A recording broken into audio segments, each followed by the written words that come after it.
بسم اللہ الرحمن الرحیم۔ اٹھو مسلمانوں، اپنے مقدر جگا لو، نماز ادا کر کے اپنے اللہ کو منا لو۔ کھول کے دی چشم دل آتا ہے لطف، کیا نماز میں ہر طرف آتا ہے نظر نور خدا نماز میں۔ میرے دوستو، میرے برخوردارو، نوافل کا وقت، نوافل بھی ادا کرو، سنتیں بھی باقاعدگی سے ادا کرو، نماز تکبیر اولا کے ساتھ پڑھو، پھر اللہ پر راضی ہو جائے گا، وگرنہ اللہ پر ناراض رہے گا۔ تو نماز پڑھنے کے بعد یا رشیدو، یا رشیدو، اللہ کے ناموں کا ورد کیا کرو، پھر اللہ کی مہربانی سے آپ کے ذہن میں جو بھی نیک اچھی بات ذہن میں آئے گی، اس کی تدبیر آپ کو سمجھ آ جایا کرے گی کہ یہ کیسے کرنا ہے۔ آپ اللہ کے ناموں کا ورد کر کے تو دیکھیں، اللہ کے آگے گردنیں جھکا کر تو دیکھیں، انشاءاللہ تعالی پریشانیوں، مصیبتوں، بیماریوں سے بچتے جاؤ گے۔ تو جب ہمارے رویے صحیح ہو جائے، اصل مین بات جو ہے نا صحت کو صحیح رکھنے کی، وہ ہے لوگوں سے، عزیز و اقارب سے اپنے رشتے صحیح کرنے کی۔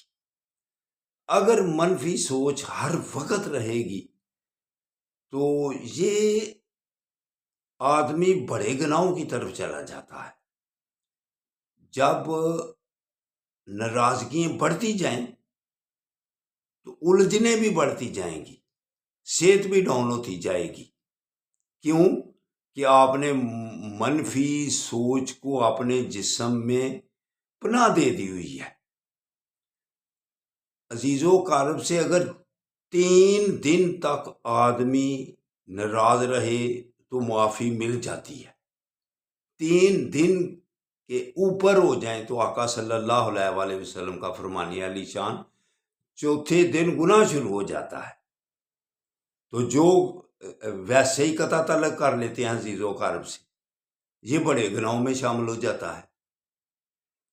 قتل کرنا، شرک کرنا اور قطع رحمی، قطع تعلق کرنا، یہ بڑے گناہوں، پھر اس گڑ گڑا کر، آنسو بہا کر سپیشل اللہ سے معافی مانگنی پڑتی ہے، تب اللہ معاف کرتا ہے۔ تو ہم کیا ہماری عادت بن گئی ہوئی ہے کہ تھوڑی تھوڑی سی بات پر بھی ہم ناراض ہو جاتے ہیں عزیز و اقارب سے اور قطع تعلق کر دیتے ہیں، ساری ساری عمر ناراض رہتے ہیں۔